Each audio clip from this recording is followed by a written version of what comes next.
আমার রাষ্ট্র চলবে আল্লাহর বিধানে, আমার অর্থনীতি চলবে আল্লাহর বিধানে, আমার আদালতে বিচার হবে আল্লাহর বিধানে, আমার শিক্ষানীতি চলবে আল্লাহর বিধানে।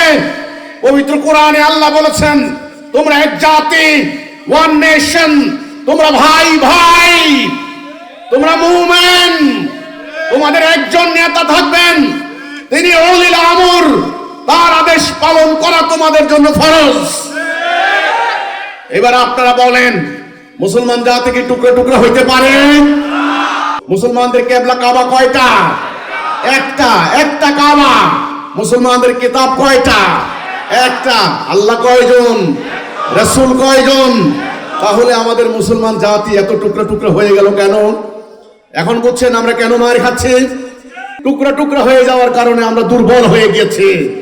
আমাদের এক এক রাষ্ট্র এক এক দিকে, এক এক সরকার এক এক রকম, সেই রাষ্ট্রের মধ্যে আবার বিভিন্ন ক্ষমতা নিয়ে বিভিন্ন দলের মধ্যে মারামারি খুনাখুনি, ফলে আমাদের সম্পদ পাচার হয়ে যাচ্ছে, আমাদের এনার্জি নষ্ট হচ্ছে নিজেরা নিজেরা মারামারি করে, আমাদের জ্ঞান ধ্বংস হয়ে যাচ্ছে অনর্থক অহেতুক কর্মকাণ্ডে।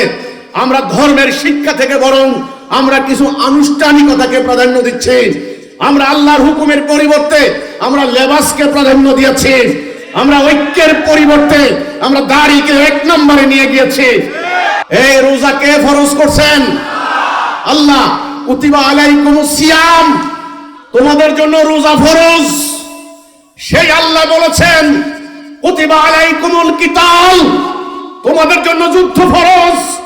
কুতিবা আলাইকুমুল কিসাস, তোমাদের জন্য কিসাস ফরজ। আনাকিমুদ্দিন, দিন কায়েম করো, এটা তোমার জন্য ফরজ। একটা ফরজ মানলেন, বাকি সমস্ত ফরজ বাদ দিয়ে দিলেন, ঈমান থাকে? আমরা লা ইলাহা ইল্লাল্লাহর মধ্যে কি বলেছি? আল্লাহ তোমার হুকুম ছাড়া আমরা কারো হুকুম মানি না। এটা না লা ইলাহা ইল্লাল্লাহ? এটা না ঈমান? আলহামদুলিল্লাহি রাব্বিল আলামিন, সালাতু সালামু আলাইকা ইয়া রাসূলুল্লাহ, সালাতু সালামু আলাইকা ইয়া হাবিবাল্লাহ, সালাতু সালামু আলাইকা ইয়া সাইয়্যিদুল মুরসালিন, সালাতু সালামু আলাইকা ইয়া খাতামুন নবীন। সবাইকে ঈদ উল ফিতরের শুভেচ্ছা, অভিনন্দন। সম্মানিত ভাই ও বোনেরা,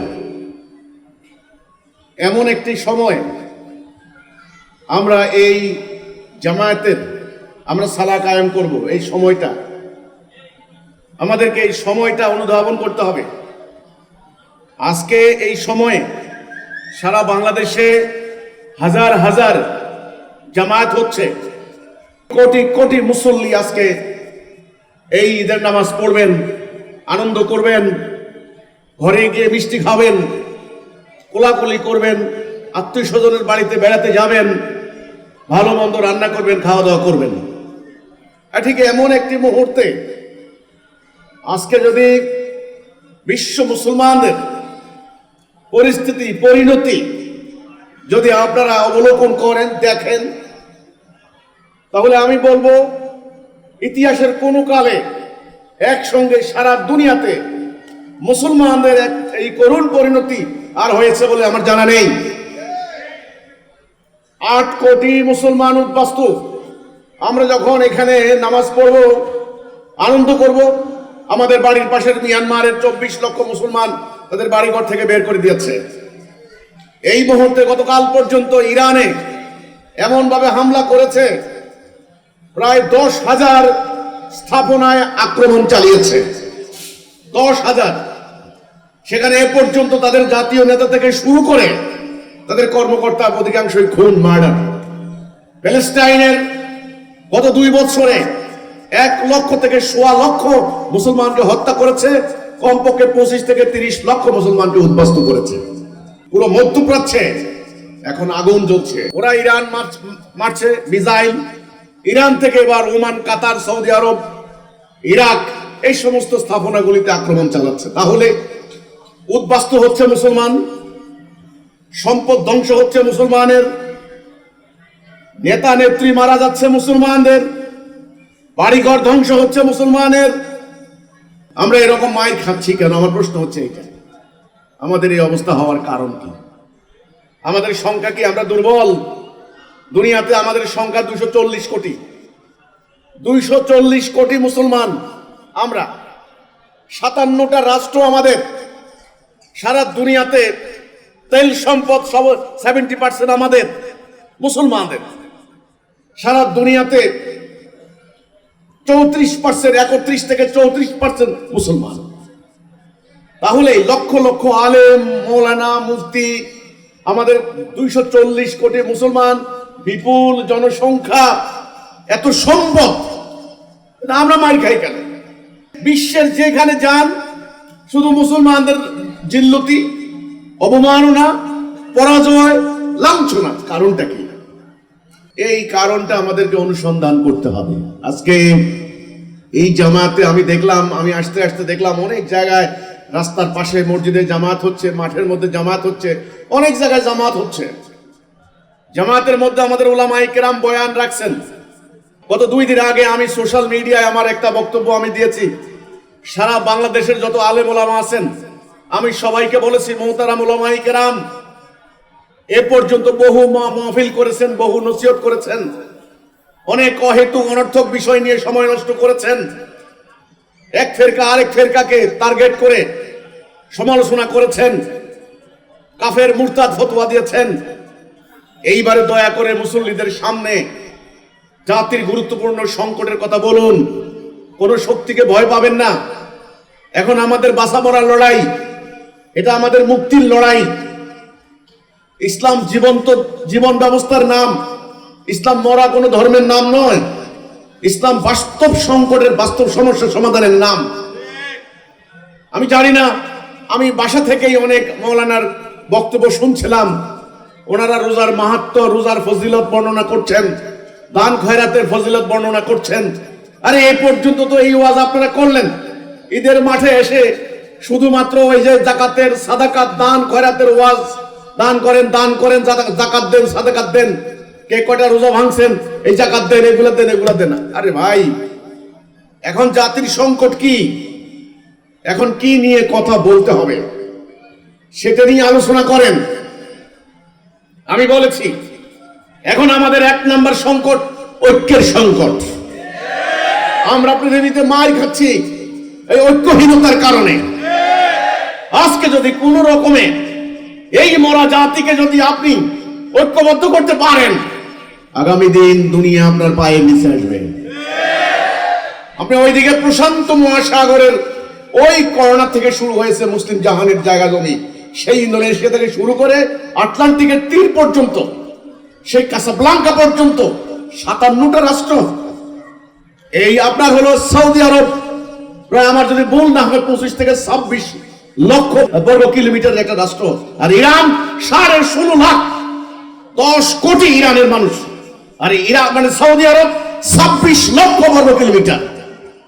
আপনি দুটা মানচিত্র যখন দেখবেন মনে হয় যে দুটা হৃৎপিণ্ড। ছোট্ট ইহুদি 27,000 বর্গ মাইল। প্রযুক্তি, মারণাস্ত্র, টেকনোলজি, গোয়েন্দা তৎপরতা তোমরা কিছুই পাচ্ছ না। তাহলে আল্লাহর কোরআনের, আল্লাহর ওয়াদা কি মিথ্যা? আল্লাহ কোরআনে বলেছেন, যদি তোমরা মুমিন হও, যদি তোমরা মুমিন হও, পৃথিবীতে তোমাদেরকে কর্তৃত্ব দেওয়া হবে। ওয়াদাল্লাহুল্লাযিনা আমানু মিনকুম ওয়া আমিলুস সালিহাতি লা ইস্তাকলিফান্নাহুম ফিল আরদ। দুনিয়াতে কর্তৃত্ব দেওয়া হবে। আল্লাহর ওয়াদা কি মিথ্যা? আল্লাহ বলেছেন, ওয়া কানা হাক্কান আলাইনা নাসরুল মুমিনিন। মুমিনদেরকে সাহায্য করা আমার হক, আমার ওয়াদা। সেখানে আমরা আজকে ওরা যাকে টার্গেট করে তাকে মেরে ফেলে, আগের দিন ডিক্লেয়ার দেয় আগামীকাল অমুককে মারবো, কোনো কথা নাই, তাকে কেউ ফিরে দিতে পারে না। ওরা তো এখন ভগবানের জায়গায় চলে গিয়েছে।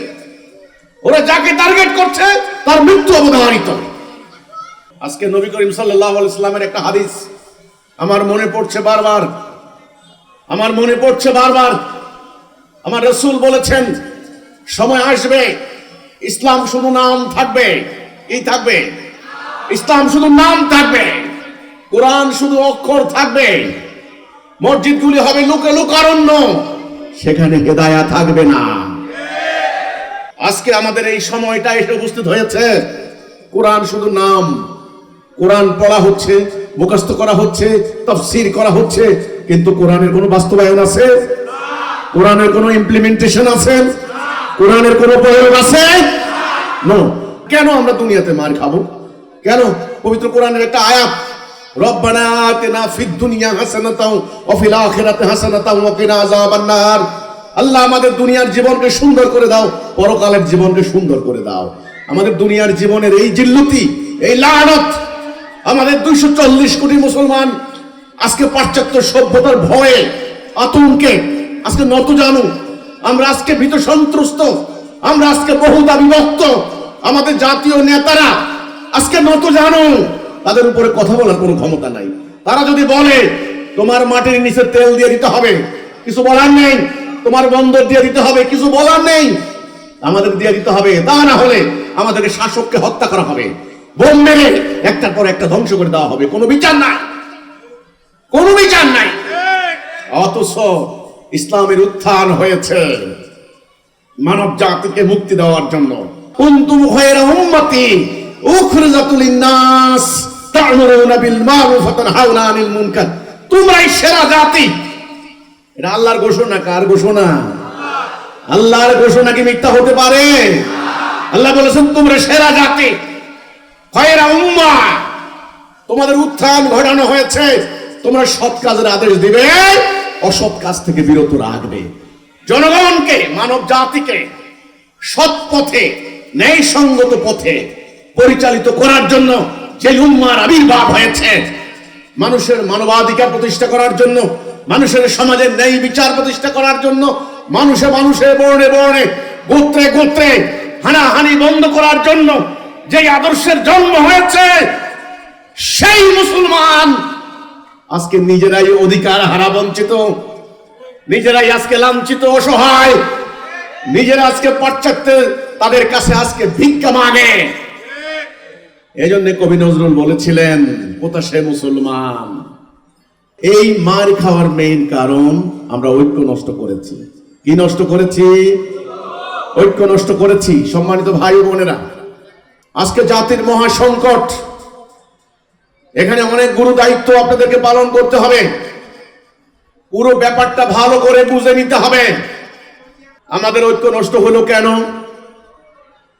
আমাদের মূল সংকট কি জনসংখ্যার সংকট? আমাদের মূল সংকট কি মসজিদ মাদ্রাসার সংকট? আমাদের মূল সংকট কি আলেমের সংকট? আমাদের কোরআন কিতাব ঘরে ঘরে আছে না? তাহলে আমাদের একটা জিনিসের সংকট, সেটা হলো আমাদের ঈমান নাই। কি নাই? ঈমান নাই। এই কথাটাই হলো বুঝতে সমস্যা হচ্ছে। আপনারা বলেন কিভাবে ঈমান নাই? ঈমান নাই যদি বুঝতে হয়, আপনাকে প্রথম বুঝতে হবে ঈমানের কথা কি। লা ইলাহা ইল্লাল্লাহ মুহাম্মাদুর রাসূলুল্লাহ। অর্থ কি? আমি আল্লাহর হুকুম ছাড়া কারো হুকুম বিধান মানি না। মুহাম্মদ সাল্লাল্লাহু আলাইহি সাল্লাম আল্লাহর রাসূল। তাহলে লা ইলাহা ইল্লাল্লাহ মানে কি?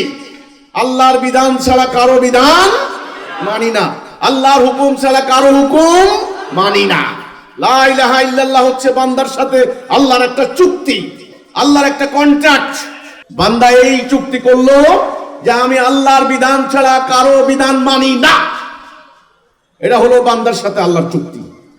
অর্থাৎ আপনাকে আগে ঈমান আনতে হবে, তারপরে নামাজ। আজকে এই যে রোজার ঈদ, আমরা সওম পালন করলাম 1 মাস। ইসলামের আকীদা মোতাবেক হাদিস বুনিয়াল ইসলামে আলা খামসিন, ইসলামের বুনিয়াদ 5টি। কয়টি? 1 নাম্বার কি ঈমান না? 1 নম্বরে হলো নামাজ, ঈমান, লা ইলাহা ইল্লাল্লাহ মুহাম্মাদুর রাসূলুল্লাহ, এটা 1 নাম্বার। 2 নম্বরে আকিমুস সালাহ, 3 নম্বরে ওয়াতাউজ যাকাত, 4 নম্বরে হজ্জাল বাইত, 5 নম্বরে সাওম রমাদান। তাইলে রোজা রাখলাম রমজানের মাস, এটা 5 নাম্বার। এটা 1 নাম্বার না, এটা 5 নাম্বার। 1 নম্বরে ঈমান। এই ঈমানের কথা হচ্ছে আমি আল্লাহর হুকুম ছাড়া কারো হুকুম মানি না, আল্লাহর বিধান ছাড়া কারো বিধান মানি না। এটা হলো 1 নাম্বার, নাম্বার 1। এখন আসেন, যেই মুসলমানরা আল্লাহর প্রতি ঈমান আনবে, সেই মুসলমানদের রাষ্ট্র চলবে কি কোরআনের আইনে না মানুষের আইনে? আদালতে বিচার হবে কার আইনে? অর্থনীতি কার আইনে? কোরআনের আইনে। এই কোরআন, এই পবিত্র কোরআন, কোরআনুল মাজিদ। আচ্ছা বলেন তো দেখি, এই কিতাবটা নাজিল করেছেন কে? আল্লাহ সুবহানাহু ওয়া তাআলা। এতে করে আপনাদের কোনো সন্দেহ আছে? এটা কার উপরে নাজিল হয়েছে? নবী করিম সাল্লাল্লাহু আলাইহি ওয়াসাল্লামের উপরে। তো এর একটা উদ্দেশ্য আছে না, এটা নাযিল করার একটা উদ্দেশ্য আছে না নাকি? আচ্ছা বলেন, আমার হাতে একটা ঘড়ি আছে, এই কোম্পানি ঘড়িটি কেন বানিয়েছে? সময় দেওয়ার জন্য। যদি সময় না দেয় এই ঘড়ির কোনো দাম আছে? আপনার এই যে লাইট, ফ্যান, একটা ফ্যান কেন বানিয়েছে? বাতাস দেওয়ার জন্য। বাতাস না দিলে কোনো দাম আছে? আচ্ছা একটা গাড়ি বানানো হয়েছে, আপনাদের গাড়ি করে আসলেন, সেই গাড়িটা কি জন্য? আপনাকে গন্তব্যে যাওয়ার জন্য, নেওয়ার জন্য, লক্ষ্যে পৌঁছে দেওয়ার জন্য নাকি? এখন এই গাড়ি যদি গন্তব্যে পৌঁছাতে না পারে, দুনিয়ার সবচেয়ে দামি গাড়ি হলেও এর কোনো মূল্য আছে? এখন আপনারা বলেন, এই কিতাবের কি উদ্দেশ্য? এর একটা উদ্দেশ্য আছে না? সেই উদ্দেশ্য সম্পর্কে জানতে হবে। আগে উদ্দেশ্য সম্পর্কে জানেন। এটার নাম আকীদা। আকীদা বললে ঈমানের কোনো মূল্য নাই।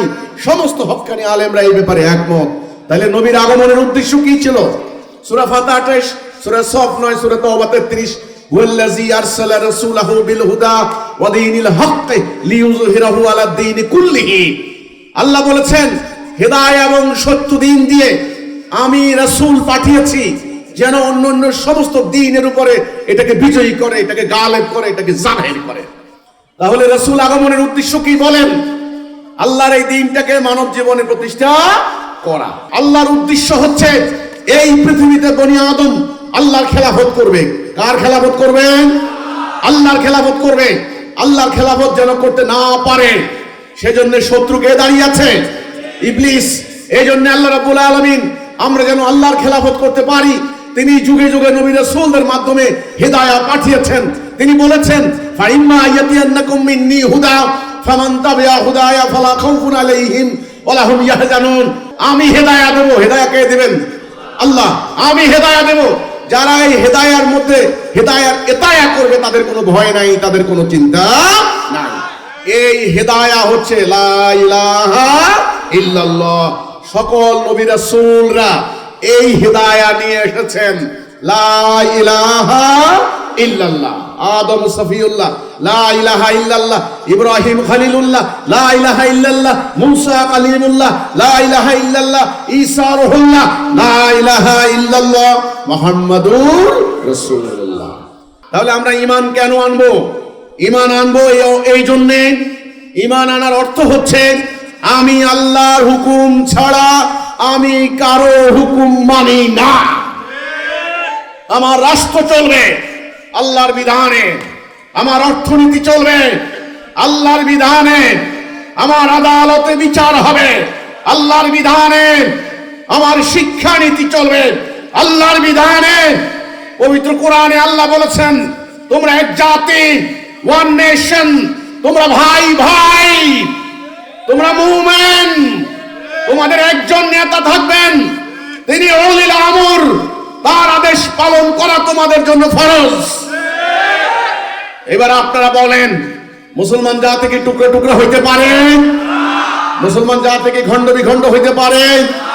মুসলমান জাতির কি নেতৃত্ব এত ভাগ হইতে পারে? মুসলমানদের কিবলা কাবা কয়টা? কিছুক্ষণ পর আমরা কাবাতে শরীফাতে আল্লাহু আকবার বলে নামাজ পড়ব। মুসলমানদের কিবলা কাবা কয়টা? একটা কাবা। মুসলমানদের কিতাব কয়টা? একটা। আল্লাহ কয়জন? রাসূল কয়জন? তাহলে আমাদের মুসলমান জাতি এত টুকরা টুকরা হয়ে গেল কেন? এখন বুঝছেন আমরা কেন মার খাচ্ছি? টুকরা টুকরা হয়ে যাওয়ার কারণে আমরা দুর্বল হয়ে গেছি। আমাদের এক এক রাষ্ট্র এক এক দিকে, এক এক সরকার এক এক রকম। সেই রাষ্ট্রের মধ্যে আবার বিভিন্ন ক্ষমতা নিয়ে বিভিন্ন দলের মধ্যে মারামারি, খুনাখুনি, ফলে আমাদের সম্পদ পাচার হয়ে যাচ্ছে, আমাদের এনার্জি নষ্ট হচ্ছে নিজেরা নিজেরা মারামারি করে, আমাদের জ্ঞান ধ্বংস হয়ে যাচ্ছে অনর্থক অহেতুক কর্মকাণ্ডে। আমরা ধর্মের শিক্ষা থেকে বরং আমরা কিছু আনুষ্ঠানিকতাকে প্রাধান্য দিচ্ছি। আমরা আল্লাহর হুকুমের পরিবর্তে আমরা লেবাসকে প্রাধান্য দিয়েছি। আমরা ঐক্যের পরিবর্তে আমরা দাড়িকে এক নম্বরে নিয়ে গিয়েছি। আমার রাসূল যে উদ্দেশ্যে সংগ্রাম করেছেন, লড়াই করেছেন, 160টা যুদ্ধ করেছেন, পেটে পাথর বেঁধেছেন, শত্রুর আঘাতে আঘাতে জর্জরিত হয়েছেন, দেশান্তরিত হয়েছেন, আমরা মুসলমানরা সেই উদ্দেশ্য হারিয়েছি। আমরা মুসলমানরা সেই লক্ষ্য হারিয়েছি। আজকে আমি আপনাদেরকে বলতে চাই, আমরা এই যে রোজা রাখলাম, রোজার দিনের রোজার ব্যাপারে আল্লাহ রাব্বুল আলামিন কি বলেছেন? কুতিবা আলাইকুমুস সিয়াম কামা কুতিবা আলাল্লাযিনা মিন ক্বাবলিকুম লাআল্লাকুম তাত্তাকুন। তোমাদের জন্য রোজা ফরজ করে দিলাম। রোজা কে ফরজ করছেন? এই রোজা কে ফরজ করছেন? আল্লাহ। কুতিবা আলাইকুমুস সিয়াম, তোমাদের জন্য রোজা ফরজ। সেই আল্লাহ বলেছেন কুতিবা আলাইকুমুল কিতাল, তোমাদের জন্য যুদ্ধ ফরজ। কুতিবা আলাইকুমুল কিসাস, তোমাদের জন্য কিসাস ফরজ। আনাকিমুদ্দিন, দিন কায়েম করো, এটা তোমার জন্য ফরজ। একটা ফরজ মানলেন, বাকি সমস্ত ফরজ বাদ দিয়ে দিলেন। ঈমান থাকে? আমরা লা ইলাহা ইল্লাল্লাহর মধ্যে কি বলেছি? আল্লাহ তোমার হুকুম ছাড়া আমরা কারো হুকুম মানি না। এটা না লা ইলাহা ইল্লাল্লাহ? এটা না ঈমান? আমাদের আদালতে বিচার হয় ব্রিটিশের আইনে। শিরিক কাকে বলে? শিরিক কাকে বলে? কিছু মানা কিছু না মানা। আফাতুমিনুনা বিবাদিল কিতাবি ওয়া তাকফুরুনা বিবাদ। আলেমরা এখানে আছেন, শত শত আলেম আছেন। আমার উল্লেখিত কোরআনের আয়াতগুলি ভালো করে মনোযোগ দিয়ে শুনেন। আজকে আমাদেরকে বাঁচতে হবে, এটা বাঁচার লড়াই, আজকে মুক্তির লড়াই। ওরা আমাদেরকে দেখে না কে শিয়া কে সুন্নি, কে আহলে হাদিস কে আহলে সুন্নাতে ওয়াল জামাত, কে দাড়ি রাখে কে দাড়ি রাখে না। ওরা সেটা দেখে না। ওরা দেখে মুসলমান কিনা। মুসলমানদের রাষ্ট্র ধ্বংস করবে, মুসলমানদের সম্পদ লুণ্ঠন করবে, মুসলমানদের নেতৃবৃন্দকে হত্যা করবে। কাজে আমরা কিছুই করতে পারছি না। কেন? হোয়াই? কারণ আল্লাহর সাহায্য আমাদের উপর নাই। আল্লাহর সাহায্য নাই কেন? কারণ আমাদের তাওহীদের উপরে ঈমান নাই। তাওহীদের উপরে ঈমান নাই কিভাবে? এইভাবে ঈমান নাই। আমরা বলেছি আল্লাহ তোমার বিধান ছাড়া কারো বিধান মানি না, কিন্তু বাস্তবে আমরা আল্লাহর বিধান বাদ দিয়ে মানুষের বিধানে প্র্যাকটিস করছি। ঈমান থেকে আউট। এটা হয়ে যাচ্ছে শিরিক। শুয়োর খাওয়া হারাম না? শুয়োর খাওয়া হারাম। আজকে যদি আপনাদেরকে বলি শুয়োরের গোশত খান, আপনারা খাবেন? খাবেন না। আপনারা আমাকে মারতে আসবেন যে বেটা আমাদেরকে দাওয়াত দিয়ে শুয়োরের গোশত খাওয়াচ্ছে, এটা হারাম। আপনারা বমি করবেন, শুয়োরের গোশত খাওয়া হারাম। কিন্তু সুদ খাওয়া কি? আমাদের রাষ্ট্রীয় বুনিয়াদ কিসের উপরে? সুদের উপরে। তাহলে সুদ কেবল ব্যক্তিগতভাবে নয়, ওই সমিতির মাধ্যমে নয়, রাষ্ট্রীয়ভাবে, রাষ্ট্রের অর্থনৈতিক বুনিয়াদ সুদের উপরে। তাহলে শুয়োর খাচ্ছেন না, সুদ খাচ্ছেন। রোজা ফরজ, খুব আন্তরিকতার সাথে রোজা রাখেন, ইফতার করেন, সেহরি খান। রোজা কেউ ভাঙলে তাকে মারতে আসেন। কিন্তু আল্লাহ যে যুদ্ধ ফরজ করেছেন, জিহাদ ফরজ করেছেন, দিন কায়েম করা ফরজ করেছেন, সেই ফরজগুলি কোথায় গেল? আমরা বাদ দিয়েছি। আমরা কোনটা বাদ দিয়েছি? জাতীয়, রাষ্ট্রীয়, অর্থনৈতিক, সামষ্টিক অঙ্গনকে আমরা বাদ দিয়েছি। ফলে ঈমানের রশি ছুটে গিয়েছে, ঈমানের রশি কেটে গিয়েছে। আজ আমরা সংখ্যায় অগণিত, কোনো লাভ নেই। ভেসে যাওয়া আবর্জনার মতো। আমাদের কোনো গন্তব্য নেই, আমাদের কোনো লক্ষ্য নেই, আমাদের কোনো উদ্দেশ্য নেই। আজকে এই উম্মাকে বাঁচতে হলে সর্বপ্রথম ঈমান আনতে হবে। কি করতে হবে? ঈমান আনতে হবে। বুঝে শুনে ঈমান আনতে হবে। আমরা যে বিশ্বাস করি, এই বিশ্বাস মক্কার কাফেররাও করত। বুঝে শুনে ঈমান আনতে হবে। এই কথা বলতে হবে, লা ইলাহা ইল্লাল্লাহ মুহাম্মাদুর রাসূলুল্লাহ, আমি আল্লাহর বিধান ছাড়া কারো বিধান মানি না। আমার রাষ্ট্র চলবে কোরআনের আইনে, কোর্ট কাছারি আদালত চলবে কোরআনের আইনে, আমার জাতীয় আন্তর্জাতিক সম্পর্ক হবে কোরআনের নীতি মোতাবেক। তবে আমি মুমিন, আমি মুসলিম। আল্লাহ কোরআনে বলেছেন সূরা বাকারা 208 নম্বর আয়াতে, হে মুমিনরা পূর্ণাঙ্গ রূপে ইসলামে দাখিল হও, ফিসসিলমে কাফা। আংশিক মানবা আংশিক মানবা না, এটা হবে না, এটা আমি কবুল করব না। এটা শিরিক। যারা শিরিক করে তাদের কোনো আমল আল্লাহ কবুল করবেন না। তাহলে এক নম্বরে কি হবে? ঐক্যবদ্ধ। এক নম্বরে কি হবে? ঐক্যবদ্ধ। দুই নাম্বার, ঐক্যবদ্ধ হয়ে আমরা কি করব? ঐক্যবদ্ধ হয়ে কি করব? ঘুমাবো? এইভাবে কাতারে কাতারে খালি নামাজ পড়ে পড়ে দিন পার করে দেব, নাকি বড় বড় সম্মেলন করে করে দিন পার করে দেব? নো। ঐক্যবদ্ধ হয়ে আল্লাহর এই বিধানকে কায়েম করতে হবে। এই বিধান কায়েম করতে গিয়ে নবীকে দেশান্তরিত হতে হয়েছে, লড়াই করতে হয়েছে, হাজার হাজার সাহাবী শহীদ হয়েছেন, নারীরা সন্তানকে শহীদ করেছেন, স্বামীকে ঘর থেকে বের করে দিয়েছেন। এই বিধানকে প্রতিষ্ঠা করতে হবে, এটা আপনার উপর ফরজ। আনাকিমুদ্দিন, দিন কায়েম করা ফরজ। আপনি বলেন আকিমুস সালাত, নামাজ কায়েম ফরজ, আকিমুদ্দিন, দিন কায়েম করাও ফরজ। কাজে আপনাকে বর্তমান প্রচলিত বিদ্যমান ঔপনিবেশিক যুগের তৈরি করা বিধান, আইন কানুন প্রত্যাখ্যান করে দিয়ে আল্লাহর দেওয়া বিধানকে কায়েম করার সংগ্রাম করতে হবে। এক নম্বরে ঈমানে ঐক্যবদ্ধ হওয়া, দুই নম্বরে আল্লাহর দ্বীন কায়েম করা, তিন নাম্বার কিভাবে দ্বীন কায়েম করবেন? মুখের কথা দ্বীন কায়েম হয়ে যাবে? দোয়া কালাম পড়লে দ্বীন কায়েম হয়ে যাবে? গাট্টি নিয়ে তাবলীগের মাঠে গেলে দ্বীন কায়েম হয়ে যাবে? নো, দ্বীন কায়েম করতে হবে নবী করিম সাল্লাল্লাহু আলাইহি ওয়াসাল্লাম যেভাবে করেছেন, জিহাদ এবং সংগ্রাম। এই জিহাদের কথা শুনলে কি ভয় লাগে? আজকে এক নাম্বার সংকট মুসলমানদের কি, আমি সে কথাই বলছি। আজকে মুসলমানদের ভেতরে ঐক্যের চেতনা জাগ্রত করতে হবে। আজকে মুসলমানদের ভেতরে জানমাল দিয়ে জিহাদের অনুপ্রেরণা দিতে হবে। আজকে মুসলমানদেরকে একজন নেতা মানার অনুপ্রেরণা দিতে হবে। আজকে মুসলমানদেরকে বলতে হবে, তুমি যদি তোমার সন্তান, তোমার বাড়ি ঘর, তোমার ক্ষেত খামার, তোমার সমস্ত কিছু আল্লাহর রাস্তায় কুরবানি না করো, তোমাকে উদ্বাস্তু শিবিরে যেতে হবে, তোমাকে বোমার আঘাতে মরতে হবে। এটা আল্লাহর শাস্তি। তিন নাম্বার দায়িত্ব হচ্ছে সংগ্রাম করে, জিহাদ করে আল্লাহর দেওয়া দ্বীন কায়েম করা। এই সংগ্রামের জন্য একটা কর্মসূচি লাগবে। সেই কর্মসূচি আল্লাহ রাসূল আমাদেরকে দান করেছেন। আনামরুকুম বিখামসিন আল্লাহু আমারানি বিহিন্না, আল্লাহ আমাকে 5টি কাজের আদেশ দিচ্ছেন, আমি তোমাদেরকে দিয়ে যাচ্ছি। এক নাম্বার তোমরা ঐক্যবদ্ধ হও, দুই নাম্বার তোমরা ডিসিপ্লিন মানো, তিন নাম্বার তোমরা একজন নেতার আনুগত্য করো, চার নাম্বার তোমরা হিজরত করো, 5 নাম্বারে জানমাল দিয়ে জিহাদ করো।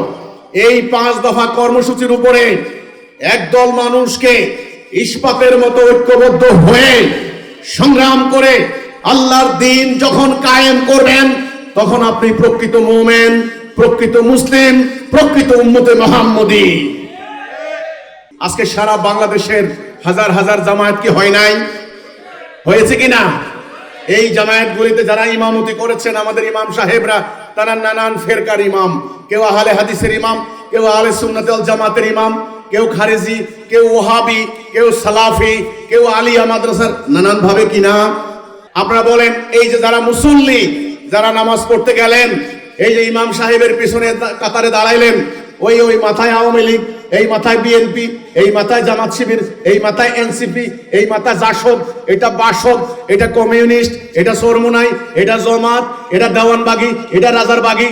সবাই কি বিভিন্ন ফেরকা বিভক্ত না? তাদের মনটা কি একদিকে আছে? নামাজ থেকে বের হওয়ার পরে নিজেরা মারামারি।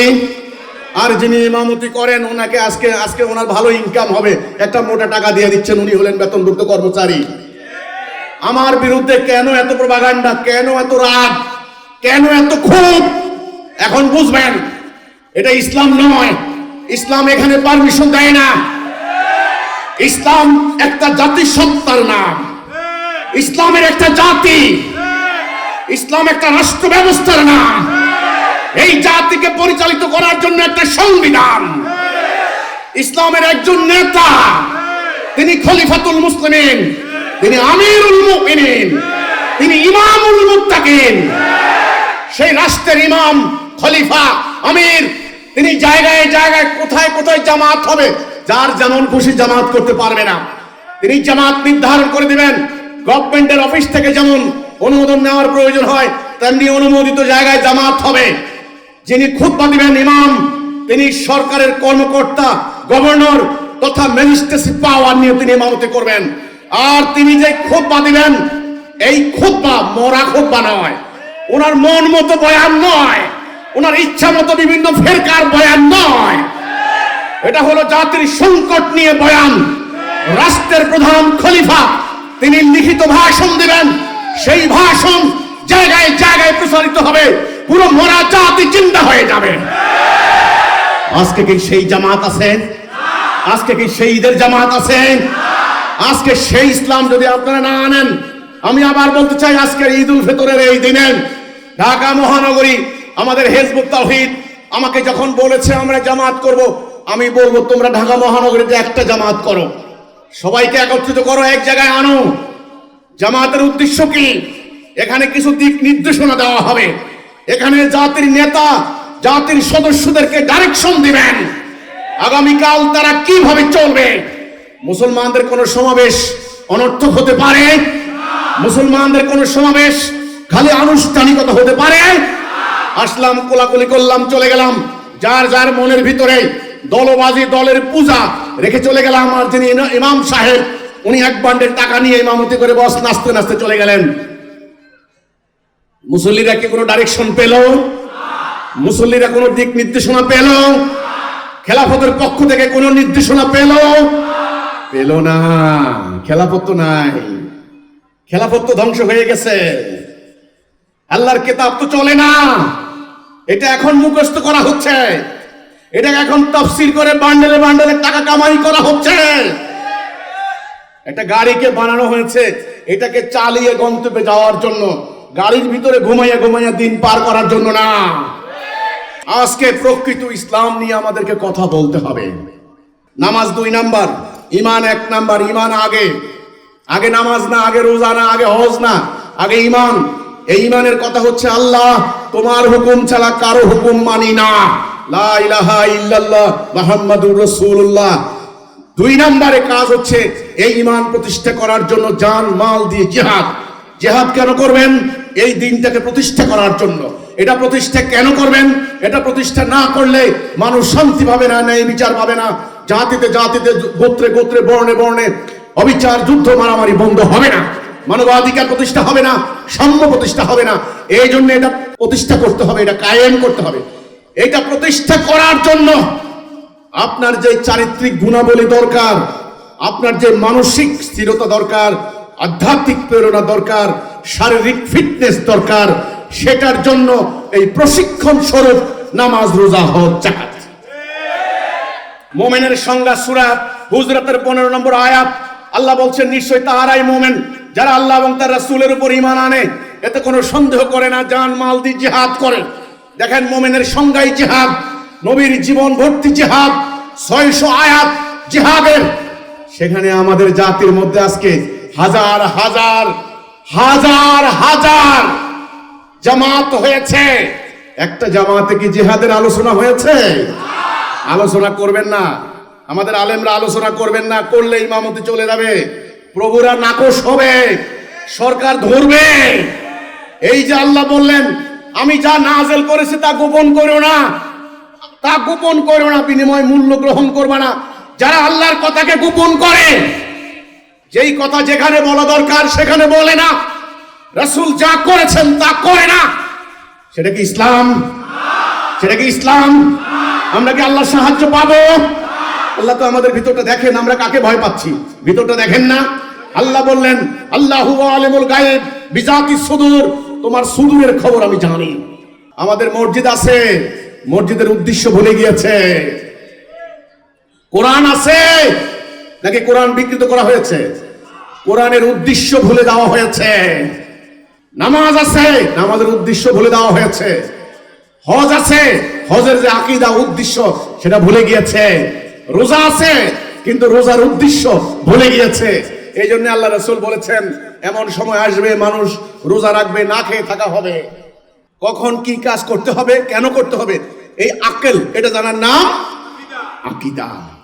না জেনে কোনো কাজ করবেন না। ইসলাম যুক্তির ধর্ম, ইসলাম বিজ্ঞানের ধর্ম, ইসলাম প্রগতির ধর্ম। এই কোরআন আসছে দুনিয়াকে রুল করার জন্য, অন্যের শাসিত হওয়ার জন্য নয়, দুনিয়াকে শাসন করার জন্য। মুসলমান অন্যদের মানবাধিকার প্রতিষ্ঠা করবে। কাজে ইসলাম যুক্তির ধর্ম, ইসলাম জ্ঞান বিজ্ঞানের ধর্ম, ইসলাম প্রগতির ধর্ম। ইসলামে নারীর অধিকার 100% সমুন্নত করা হয়েছে। আপনারা সারা বছর আমার বিরুদ্ধে ফতোয়া দিলেন, আমি নাকি নারীদেরকে ঘর থেকে বের করেছি। আলহামদুলিল্লাহ, আমি শুনলাম এবারে নাকি আমাদের ঈদের জামাতে 25,000 নারীর আপনার জামাতের অংশগ্রহণের ব্যবস্থা করেছে সরকার। আমি গত 2 দিন আগে একজন মৌলানার একটা ভাষণ ছেড়েছি, 6 ঘন্টায় 10 লাখ ভিউ হয়েছে। আলেমরা এখন বলছেন ঈদের ময়দানে নারী শিশু সবাইকে নিয়ে যাবেন, নবী করিম সাল্লাল্লাহু আলাইহি ওয়াসাল্লাম স্পেশালি তাকিদ দিয়েছেন। কোন মেয়েরা বলতো, ইয়া রাসূলুল্লাহ, আমাদের শরীর ভালো না, আমরা যেতে পারবো না জামাতে। রাসূল বললেন, নো, জামাতে অংশগ্রহণ করবা না, কিন্তু বয়ান শুনবা, দোয়ায় অংশগ্রহণ করবা। কোন মেয়ে বলছেন, ইয়া রাসূলুল্লাহ, আমার ওড়না তো একটা, আমার ওড়না নাই। বলছেন, অন্যের একটা ওড়না সহযোগিতা করে দুইজনে এক ওড়না পেঁচিয়ে যাও। কোনোভাবেই রাসূলুল্লাহ ঘরে থাকতে দেন নাই, কোনোভাবেই বাক্সবন্দী হতে দেন নাই। রাসূল জানতেন আল্লাহর দেওয়াই দায়িত্ব পালন করার জন্য ইবলিসের বিরুদ্ধে আল্লাহকে বিজয়ী করতে হলে নারী পুরুষ উভয়ের সম্মিলিত সংগ্রাম প্রয়োজন রয়েছে। এই জন্য তিনি নারীদেরকে উদ্বুদ্ধ করেছেন, নারীদেরকে জিহাদের ময়দানে নিয়ে গিয়েছেন, নারীদেরকে তিনি হজের ময়দানে, জুমার নামাজে, শিশুরাও জুমার নামাজে এসেছে, ঈদের জামাতে এসেছে। আর আজকে আমাদেরকে কোন ইসলাম শিক্ষা দেওয়া হয়েছে এতদিন? মেয়েরা মসজিদে যাইবে না, মসজিদ নাপাক হয়ে যাবে। ঈদের জামাতে যাইবে না, ফিতনা হবে, ফিতনা হবে। কেন? ফিতনা যদি এইখানে বন্ধ করতে না পারি, সারা দুনিয়াতে ফিতনা বন্ধ করবেন কিভাবে? হিজবুত তাওহীদের হাজার হাজার নারী প্রত্যেকটি কর্মকাণ্ডে অংশগ্রহণ করছেন। আলহামদুলিল্লাহ, আজ পর্যন্ত একটা ওড়না টানাটানির ঘটনা ঘটে নাই। এই এক আধ্যাত্মিক যাত্রা, এই এক আধ্যাত্মিক শৃঙ্খলা। এখানে হাজার হাজার মুমিন মুমিনা, তাদের মন আজকে, ওই যে আপনারা কোন হাজী সাহেব যখন হজ করতে যান, তখন মন মানসিকতা শুধুমাত্র লাব্বাইক আল্লাহুম্মা লাব্বাইক লা শারীকা লা ইন্নাল হামদা, এই ছাড়া কোনো কথা থাকে? এই ছাড়া কোনো নিয়ম থাকে? ঠিক তেমনি যারা আল্লাহকে বিজয়ী করার জন্য যাবে, তাদের দুনিয়াবি কোনো লোভ লালসা মোহ কামনা থাকবে না। যদি সত্যিকার অর্থে ইসলামকে আমরা প্র্যাকটিস করতে পারি, জাতীয় রাষ্ট্রীয় জীবনে ইসলামকে কায়েম করতে পারি, আল্লাহর দ্বীনকে প্রতিষ্ঠা করতে পারি, ইনশাআল্লাহ অন্য জাতির কাছে আর ভিক্ষা করতে হবে না, অন্যদের বোমার আঘাতে আর মরতে হবে না, আমাদের কোনো নারী শিশু উদ্বাস্তু শিবিরে যাবে না। সম্মানিত ভাই ও বোনেরা, আপনারা কি তাওহীদের উপরে ঈমান আনবেন? আপনারা কি তাওহীদের উপরে ঐক্যবদ্ধ হবেন? যদি ঐক্যবদ্ধ হন, আমি এক নম্বরে বলে দেব, নাম্বার 1, আপনি কারো গোলামি করতে হবে না। নাম্বার 2, আপনি পালাতে হবে না, উদ্বাস্তু শিবিরে যেতে হবে না। নাম্বার 3, আপনি ভিক্ষা করতে হবে না। নাম্বার 4, আপনার নারীর শিশুর ইজ্জত নিয়ে কেউ সিনেমিনি খেলতে পারবে না। ঐক্যবদ্ধ হন, ফাইনালি আপনি জান্নাতে যাবেন। রাসূল বলেছেন, মান কালা লা ইলাহা ইল্লাল্লাহ ফাদাখালাল জান্নাহ, যে বলল লা ইলাহা ইল্লাল্লাহ সে জান্নাত যাবে। লা ইলাহা ইল্লাল্লাহ কোন লা ইলাহা ইল্লাল্লাহ? দুনিয়াতে আল্লাহকে বিজয় করার জন্য লা ইলাহা ইল্লাল্লাহ। তাহলে 1 নাম্বার, আপনারা লা ইলাহা ইল্লাল্লাহ মুহাম্মাদুর রাসূলুল্লাহ এই কথার উপরে আপনারা কি ঐক্যবদ্ধ হবেন? আলহামদুলিল্লাহ। 2 নাম্বার, যারা ঐক্যবদ্ধ হবেন, আপনারা কি জান মাল দিয়ে, নিজের স্ত্রী পুত্র সন্তান কুরবান দিয়ে, নিজের সম্পদ, ব্যবসা বাণিজ্য, জমানো টাকা, নিজের লাইফ ইত্যাদি দিয়ে আপনারা কি আল্লাহর এই বিধান কায়েম করবেন? আপনারা কি আল্লাহর বিধান কায়েম করবেন? আল্লাহ কোরআনে বলেছেন, যারা আমার রাস্তায় নিহত হয় তাদেরকে মৃত বলো না, তারা জীবিত, তারা রিজিক প্রাপ্ত।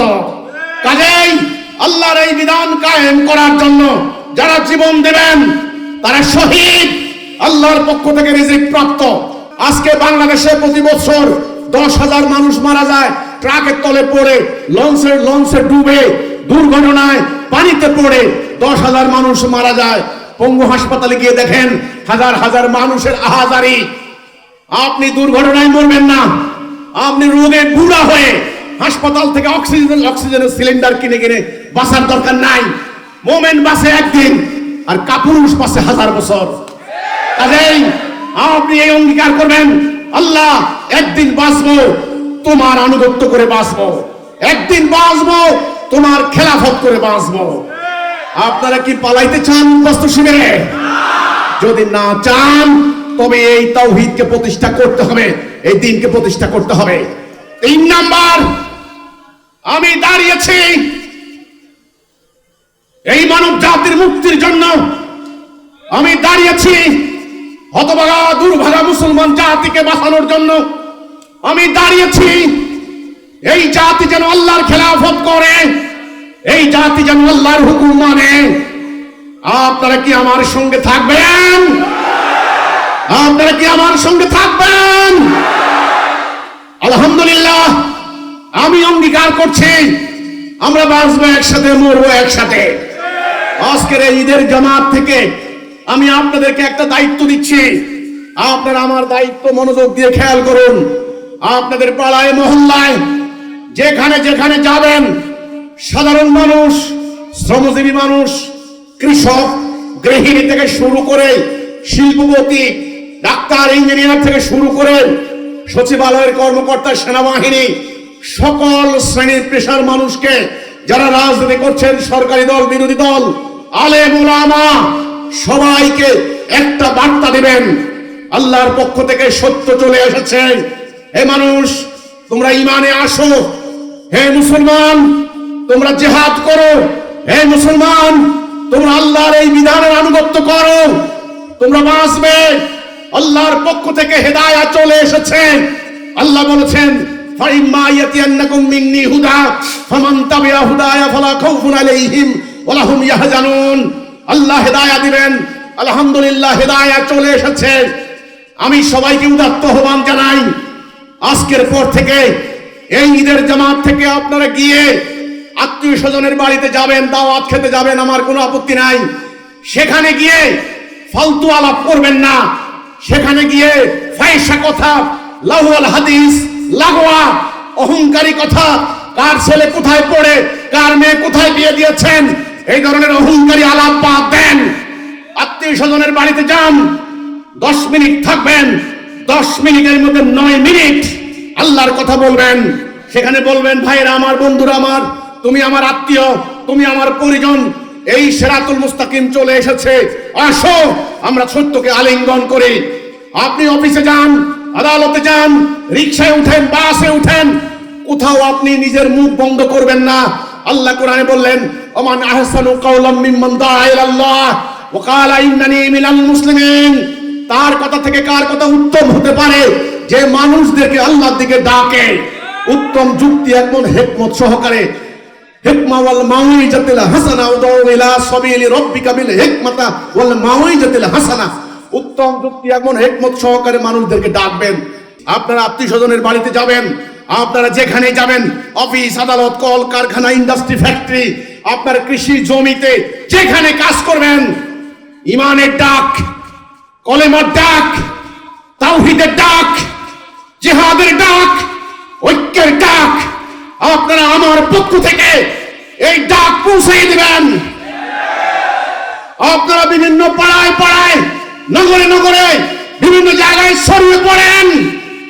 আজকে যদি আপনারা আমার এই আহ্বান নিয়ে, এই দাওয়াত নিয়ে যদি আপনারা যান, ইনশাআল্লাহ আমি আল্লাহর কাছে দোয়া করি, আপনাদেরকে রক্ষা করবেন আল্লাহ, আপনাদেরকে হেফাজত করবেন আল্লাহ। আল্লাহ বললেন, ওয়াকানা হাক্কান আলাইনা নাসরুল মুমিনিন। মুমিনদেরকে রক্ষা করা আমার অধিকার, আমার দায়িত্ব, আমার কর্তব্য। যদি আপনার মৃত্যু হয়, ওটা শাহাদাতের মৃত্যু। মৃত্যু থেকে আমরা কেউ পালাইতে পারবো না।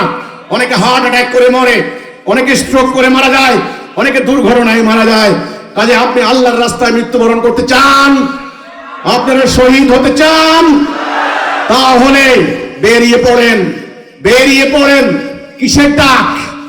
ঈমানের ডাক, তাওহীদের ডাক, হেদায়েতের ডাক, জিহাদের ডাক, ঐক্যের ডাক, কর্মসূচির ডাক।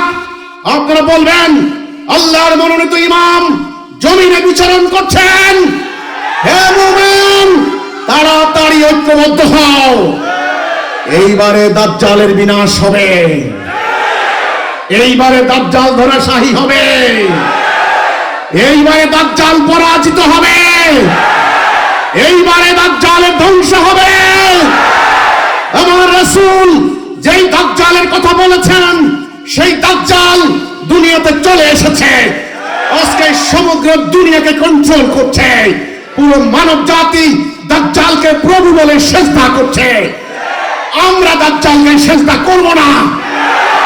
আমরা সেজদা করব কাকে? আমাদের প্রভু কি দাজ্জাল? নো, আমাদের প্রভু আল্লাহ। আমাদের রক্ষাকারী কি দাজ্জাল?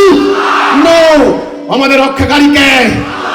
কুল্লু মান আলাইহা ফান, সবকিছু বিনাশ করবেন আল্লাহ, অ্যাটম বোমা দিয়ে বিনাশ করতে পারবে না। এইবার আল্লাহর পক্ষ থেকে হেদায়েত নিয়ে আল্লাহর মনোনীত ইমাম জমিনে নেমে পড়েছেন।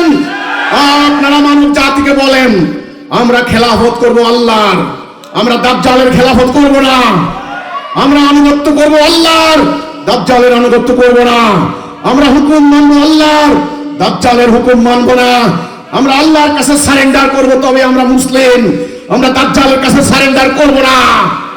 আমাদের জন্য ঐক্যের এই সুতা রহমতুল লিল আলামিন তিনি রক্ত দিয়ে আমাদের মধ্যে রেখে দিয়েছেন। কাজে এটা আমাদের জীবনের বিধান, পরিচালনার সংবিধান। আপনারা ভয় পাবেন না, কোন শক্তি, কোন পরাশক্তি, কোন সরকার, কোন কেউ আপনাদেরকে ক্ষতি করতে পারবে না। কারণ আপনারা মুমিন, আপনারা কোনো অন্যায় করেন নাই, আপনারা কোনো আইন ভঙ্গ করেন নাই, আপনারা কোনো দুর্নীতি করেন নাই, আপনারা শুধুমাত্র আল্লাহর বিধানকে কায়েম করার জন্য নেমেছেন।